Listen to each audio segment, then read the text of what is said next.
Hello বন্ধুরা, আমরা অনেকেই তো মুরগির মাংস, খাসির মাংস দিয়ে বিরিয়ানি খেয়েছি। আজকে আমি কাঁঠাল মানে কাঁচা কাঁঠাল যেটাকে আমরা এঁচোড় বলি আর হাঁসের মাংস দিয়ে বিরিয়ানি করব। তার জন্য আমি হাঁসের মাংস কয়েক টুকরা নিয়েছি, পেঁয়াজ কুচি করে নিয়েছি। তো প্রথমে আমি পেঁয়াজটা বেরেস্তা করে নিলাম আর ওই একই তেলের মধ্যে কিছু কাজু কিশমিশ এগুলো ভেজে নিলাম, বাদাম আর আলুটাও ভেজে নিলাম, কাঁঠালটাও ভেজে নিলাম। এরপর আমি তেলের মধ্যে তেজপাতা আর গোটা গরম মশলা ফোড়ন দিয়ে পেঁয়াজ কুচি দিয়ে হালকা ভেজে আদা রসুন বাটা দিয়ে মশলা এখানে শুকনো লঙ্কা, হলুদ, জিরে, ধনে দিয়ে কষিয়ে মাংসটা দিয়ে সুন্দর করে কষিয়ে নেব।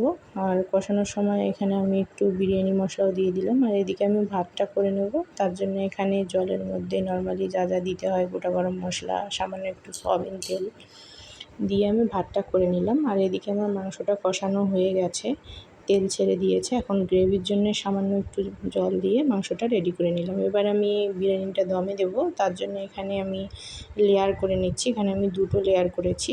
প্রথমে ভাত দিয়ে তরকারিটা দিয়ে উপরে বেরেস্তা, দুধ, ঘি, কাজু কিশমিশ, তারপরে কিছুটা খেজুর কুচিয়ে নিয়েছিলাম সেটা, বিরিয়ানি মশলা সব কিছু দিয়ে উপরে আবার একটা লেয়ার করলাম সব কিছু দিয়ে। তো এখানে আমার টোটাল ছোটো বাটি দিয়ে হাফ বাটি মতো দুধ লেগেছে। এরপর আমি দমে দিয়ে দিয়েছি।